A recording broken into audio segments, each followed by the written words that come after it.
जनवादी पार्टी जिंदाबाद जिंदाबाद जिंदाबाद। सम्राट पृथ्वीराज चौहान अमर रहे अमर रहे अमर रहे। संजय सिंह चौहान जिंदाबाद जिंदाबाद जिंदाबाद।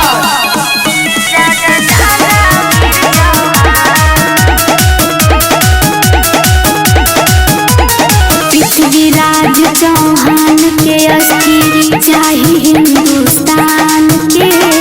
मर मिट जाइल जाई भलही सहे के नाय अपमान के। पृथ्वीराज चौहान के अस्थिर चाही हिंदुस्तान के। मर मिट जाइल जाई भलही सहे के नाय अपमान के। डॉक्टर संजय सिंह चौहान को डॉक्टर संजय सिंह चौहान को गूंजल ई ऐलान।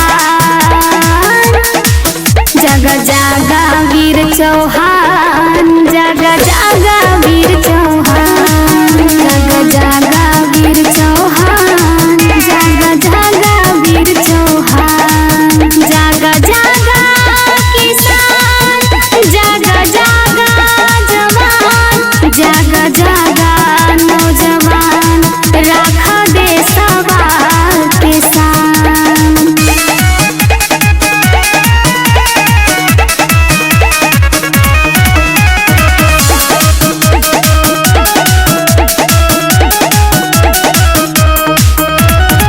हरदम दिहला साथ तू सब करे